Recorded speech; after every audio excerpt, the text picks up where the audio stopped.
भंडारा गोंदिया जिला वासियों के लिए खुश खबर है। अब आपका मनपसंद channel BS crime India news अब आपके केबल नेटवर्क पर, जी हां, अपने केबल नेटवर्क के एशियन चैनल नंबर 50 पर उपलब्ध है। BS क्राइम इंडिया न्यूज पर खेल, राजनीतिक, क्राइम, साहित्य व अन्य खबरें प्रकाशित की जाती है। हमारे साथ जुड़ने के लिए तथा हमारे चैनल में खबरें, विज्ञापन आदि के लिए संपर्क करें 8669151755।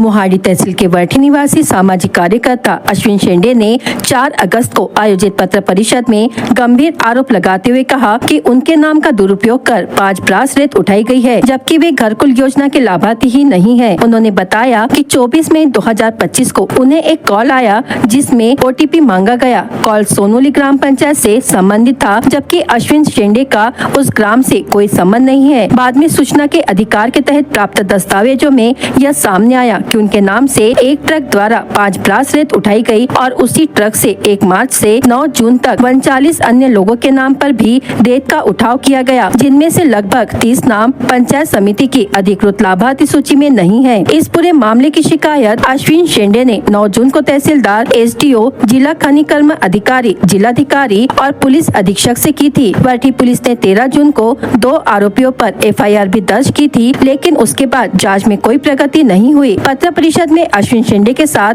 सामाजिक कार्यकर्ता रवि येलने, अरविंद येलने, संजय वासनिक भी उपस्थित थे। सभी ने इस मामले में उच्च स्तरीय जांच समिति गठित कर दोषियों के खिलाफ कड़ी कार्रवाई की मांग की है। उन्होंने चेतावनी दी है कि यदि जल्द कार्रवाई नहीं हुई तो वे आंदोलन का रास्ता अपनाएंगे। घरकुलची रेती उचल केल्याचा OTP आला, या संबंधित माहिती घेतली। माझ्या नावाने घरकुलची रेती उचलल्याचे लक्षात आले।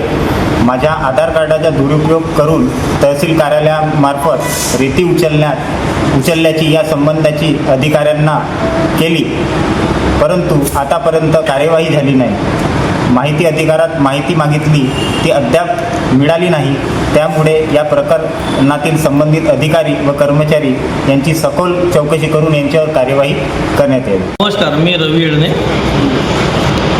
अश्विन शेंडे यांच्या नावानं घरकुलची रेती उचलण्यात आली हा प्रकरण मी ऐकलं आणि त्यानंतर माझ्या लक्षात असं आला की याच्या नाव घरकुल यादीत नसताना याचा आधार कार्डचा उपयोग करून संबंधितांनी घरकुलची रेती उचलली।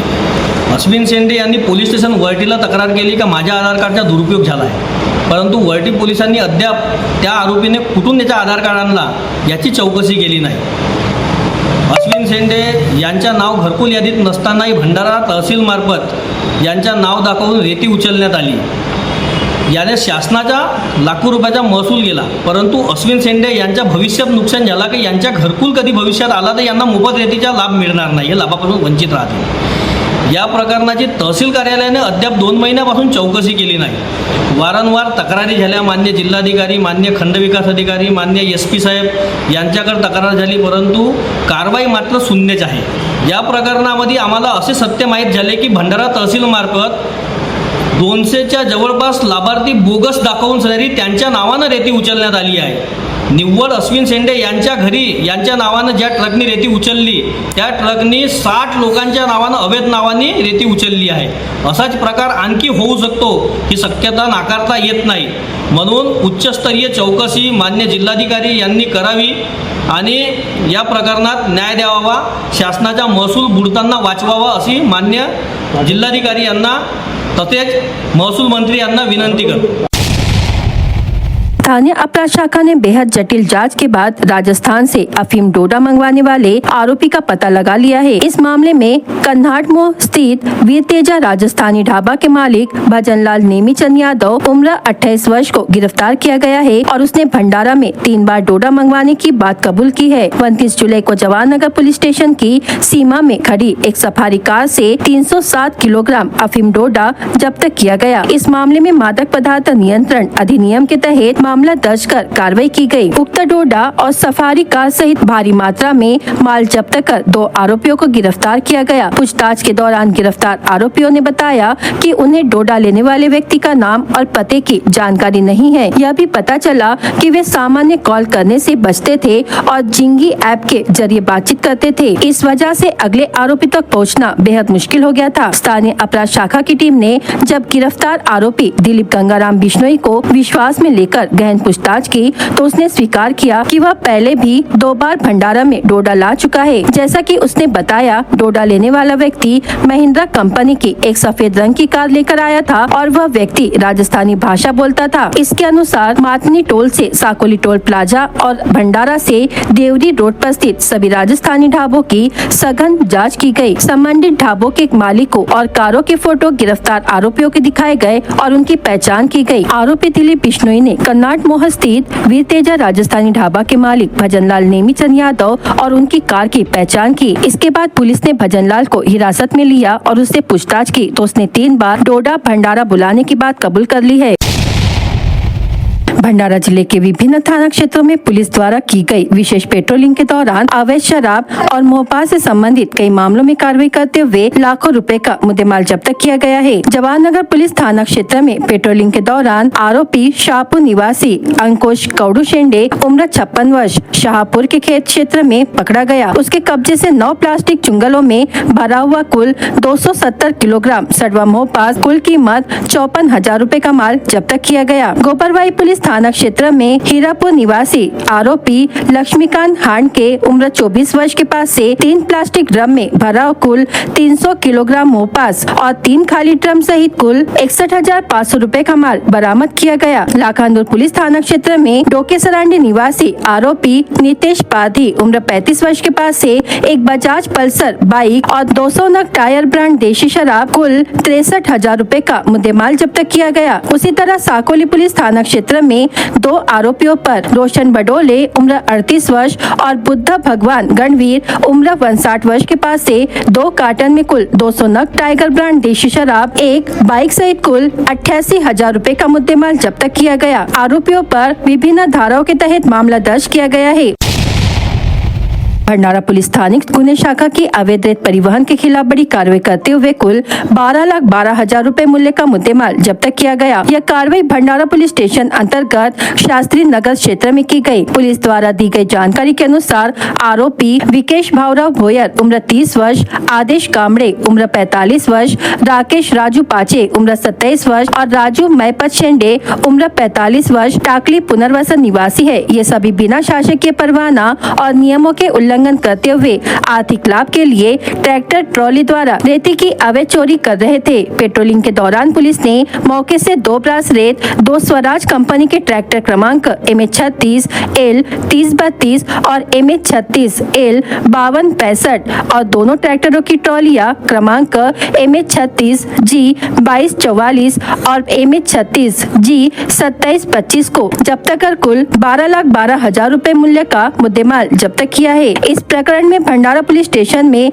विविध धाराओं के तहत मामला दर्ज किया गया है। उक्त कार्रवाई पुलिस अधीक्षक नूरुल हसन, अपर पुलिस अधीक्षक नीलेश मोरे, पुलिस निरीक्षक चिंचोड़कर के मार्गदर्शन में पुलिस नायक अंकुश पुराम द्वारा की गई। आगे की जांच भंडारा पुलिस स्टेशन के अधिकारी कर रहे हैं।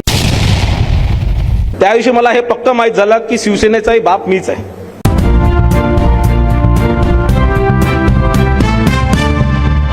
भाजपा नेता विधायक प्रणय फूके ने पार्टी के कार्यकर्ता सम्मेलन में खुद को शिवसेना का बाप वाला बयान दिया। यह शिवसेना कार्यकर्ताओं के लिए बेहद दुखद है। फूके 12 घंटे के भीतर अपने बयान पर माफी मांगे, अन्यथा शिवसेना करारा जवाब देगी। यह चेतावनी शिवसेना गुट के पदाधिकारियों ने रविवार को विश्राम भवन में आयोजित पत्र परिषद में दी। की कारण कसं असतं की तुमच्या घरी जर काही चांगलं झालं तर कोणी केलं? पोरगा जसं 10वी मध्ये पास झाला किंवा चांगले मार्क भेटले तर पोराने केलं किंवा आईने केलं. काही चांगलं झालं तर कोणी केलं तर आईने केलं आणि काही खराब झालं तर बापाने केलं. त्याविषयी मला हे पक्क माहित झालं की शिवसेनेचाही बाप मीच आहे, कारण खापर माझ्यावरच फोडून राहिले. भाजपच्या पदाधिकाऱ्यांच्या बैठकीमध्ये त्यांनी आई आणि वडिलांचं कर्तव्य काय होतं हे सुद्धा त्यांना भान नाही आहे आणि काहीतरी अर्वाच्यपणे जे मनात येईल तसं बळबळ केली आणि आईला आणि वडिलांना अशा पद्धतीने त्यांनी जे भाष्य केलेलं आहे आणि आईबाप काढलेले आहेत, त्यांना बाप कोण आहे हे दाखवण्याची वेळ आलेली आहे. त्याच्यामुळे त्यांना त्यांच्या भाषेत त्यांनी जर 12 तासाच्या आत या माफी मागितली नाही तर त्यांना याची मोठी किंमत मोजावी लागेल. शिवसेना के लोकसभा प्रमुख संजय कुंभलकर ने कहा कि फूके शिवसेना का जबरन अवैध बाप बनने की कोशिश नहीं करे. इस समय कुंभलकर ने आरोप लगाया कि हाल ही में हुए जिला बैंक के चुनाव में शिवसेना के उम्मीदवार डॉक्टर प्रकाश मालगावे को पराजित करने के लिए फूके ने 6 वोट कांग्रेस उम्मीदवार को देने का षड्यंत्र रचा था, जिससे मालगावे को हार का सामना करना पड़ा. आता झालेल्या भंडारा जिल्हा मध्यवर्ती सहकारी बँकेच्या निवडणुकांमध्ये यांनी खुल्ले आम शिवसेनेच्या उमेदवारांना पाडण्यासाठी पूर्ण सर्वतोपरी ते प्रयत्न केले. यांनी पवनीमध्ये विलास काटेकांच्या माध्यमातून 3 वेळेवर 3 मतदार काँग्रेसकडे वळवले आणि डॉक्टर प्रकाश मालगावे साहेबांच्या निवडणुकीच्या दिवशी ऐन मतदानाच्या वेळेस 5 मतदार काँग्रेसकडे वळवले. खरंच हे भंडारा जिल्ह्यामध्ये भाजपचं काम करायला आले आहेत की भाजपला संपवायसाठी आले आहेत याची आत्मपरीक्षण करण्याची गरज भाजपला आहे. फूके शिवसेना को लेकर अपमानजनक भाषा का उपयोग कर कार्यकर्ताओं की भावनाओं को आहत कर रहे हैं. मुख्यमंत्री देवेंद्र फडणवीस ऐसे नेता को समझाइश देने की मांग की. पत्र परिषद में शिवसेना जिला प्रमुख अनिल कायदा ने उप प्रमुख सुरेश धुर्वे, जिला उप प्रमुख विजय काटेखाय, शिवसेना के प्रकाश मालगावे, भंडारा शहर प्रमुख मनोज साकुरे और अन्य कार्यकर्ता उपस्थित थे. लोकांमधून निवडून यावं आणि त्याच्यानंतर या सगळ्या भाष्य करावं असं आपल्या माध्यमातून त्यांना सांगू इच्छितो. आणि ज्या पद्धतीने ते वागत आहेत आणि ज्या पद्धतीने ते भाष्य करत आहेत, मी राज्याचे मुख्यमंत्री माननीय देवेंद्रजी फडणवीस साहेब यांना विनंती करीन की नक्कीच याविषयी आपण त्यांची कानउघाडणी करून त्यांना आपण याची दखल घ्यावी.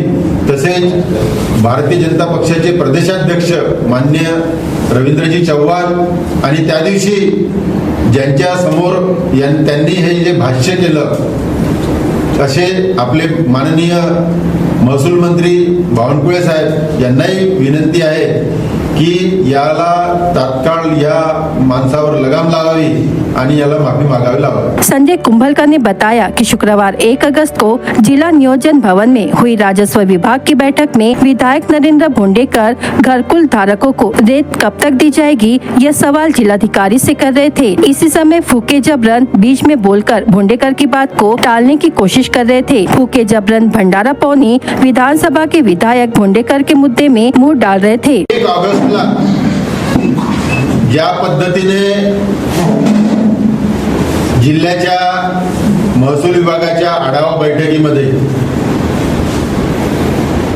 आमच्या पक्षाचे आमदार मान्य नरेंद्र भोंडेकर हे पालकमंत्री महोदयांना 34,000 घरकुलापैकी जिल्हाधिकाऱ्यांनी आतापर्यंत फक्त 14,000 घरकुलांना रेती पुरवठा केलेला आहे. उर्वरित 20,000 घरकुलांना रेती पुरवठा झालेला नाही. यासंबंधी जिल्हाधिकाऱ्यांना आपण कधी पर्यंत 20,000 घरकुलांना रेती पुरवठा करणार याविषयी विचारणा करीत असता मला विचारू दे. अशा पद्धतीने एक कंटिन्यू सतत 3दा जनतेमधून निवडून आलेल्या लोकप्रतिनिधींना आणि जो लोकप्रतिनिधी भंडारा आणि पवनी विधानसभा क्षेत्राचं प्रतिनिधित्व करत आहे त्याच्याविषयी जिल्हाधिकाऱ्यांना विचारत असताना मधात तोंड खुपसण्याची त्यांची काय आवश्यकता होती, जेव्हा की त्यांनी परिणय फुके यांनी स्वतः नागपूर डीपीटीसी मागून घेतली आहे आणि भंडारा जिल्ह्यात तोंड टाकायची आवश्यकता नव्हती. त्यांनी जर माफी मागितली नाही तर शिवसेनेचा बाप कोण आहे हे त्यांना दाखवून देऊ.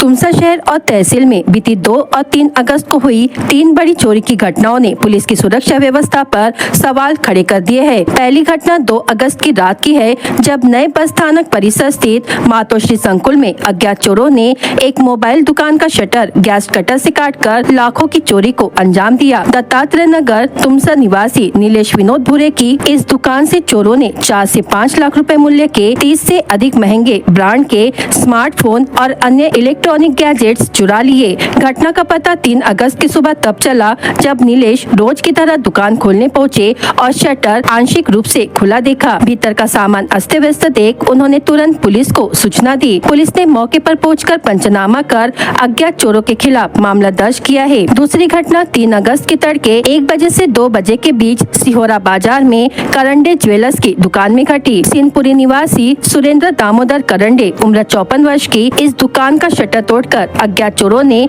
हजारों रुपए की बेंटेक्स ज्वेलरी और पास में खड़ी एक बाइक चोरी कर ली। चोर बेंटेक्स की कालीपोत 10 नग, नेकलेस 8 नग समेत कई आभूषण ले गए। पास के सीसीटीवी कैमरे में 4 चोर कैद हुए हैं और सभी ने चेहरे पर कपड़ा बांध रखा था, लेकिन एक आरोपी का चेहरा साफ दिख गया है। पुलिस इसी फुटेज के आधार पर जांच कर रही है। तीनों मामले में पुलिस ने अज्ञात आरोपियों के खिलाफ मामला दर्ज कर जांच शुरू कर दी है। लगातार हो रही चोरियों से नागरिकों में भय और आक्रोश फैल गया है और पुलिस की गश्त और सुरक्षा व्यवस्था पर सवाल उठने लगे हैं।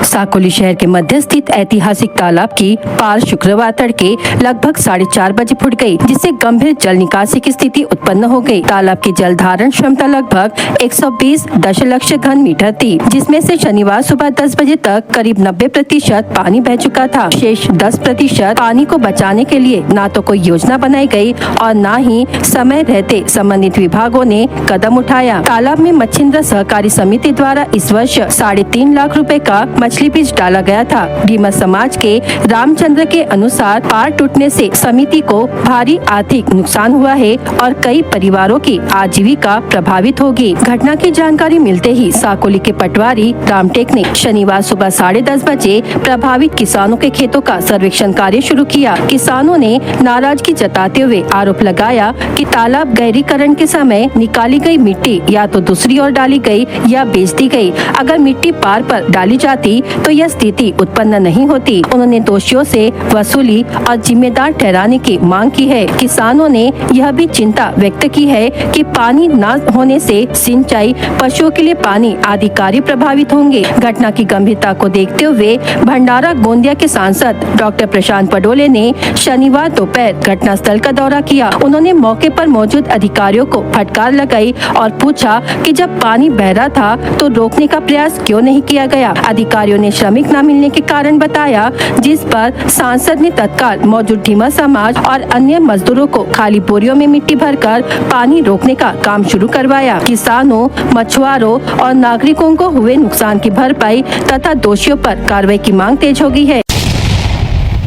तुमसा शहर के कुछ इलाकों में नगर पालिका के नलों से कीचड़ युक्त और दुर्गंध युक्त पानी की सप्लाई हो रही है, जिससे नागरिकों को भारी परेशानियों का सामना करना पड़ रहा है। गोवर्धन नगर और मुक्ताबाई स्कूल क्षेत्र के निवासियों ने इस बारे में नगर पालिका को शिकायतें दर्ज कराई है। वहीं शहर के श्री राम नगर कॉलोनी के नागरिक पिछले 8 दिनों से पानी की किल्लत से त्रस्त है। पुराने पाइपलाइन से जुड़े नलों में पानी की एक बूंद तक नहीं आ रही है। एक कंपनी के चल रहे काम के दौरान जलवाहिनी फट जाने के कारण पानी की सप्लाई पूरी तरह ठप हो गई है।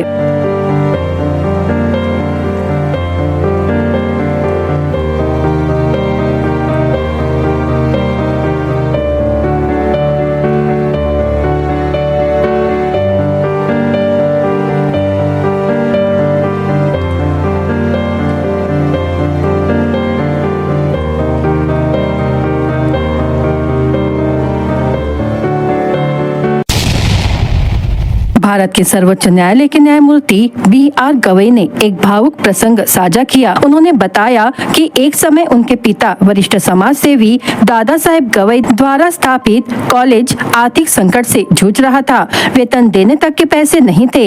ऐसे में उन्होंने विदर्भ के प्रख्यात नेता और वर्तमान सांसद प्रफुल्ल पटेल के पिता श्री मनोहर भाई पटेल से मदद मांगी। जस्टिस गवई के अनुसार मनोहर भाई ने कहा, आप मेरे घर गोंदिया आइए, पहले खाना खाइए और फिर जो भी जरूरत है पैसे लेकर जाइए। यह उनकी संवेदनशीलता और शिक्षा के प्रति समर्पण का उदाहरण था। उन्होंने न सिर्फ कॉलेज को संकट से उबारा बल्कि सैकड़ों विद्यार्थियों के भविष्य को सुरक्षित किया। विदर्भ में शिक्षा, स्वास्थ्य और समाज सेवा के पुरोधा रहे मनोहर भाई पटेल का योगदान आज भी संस्थानों में जीवित है। मला अजूनही दिवस आठवतात ते की ज्यावेळेला मी लहानपणी त्यांच्यासोबत जायचो, एका बैठ्या चाळीमध्ये 4 खोल्यांमध्ये एक तात्पुरती इमारत होती. त्या तात्पुरत्या इमारतीतून कॉलेज चालायचं.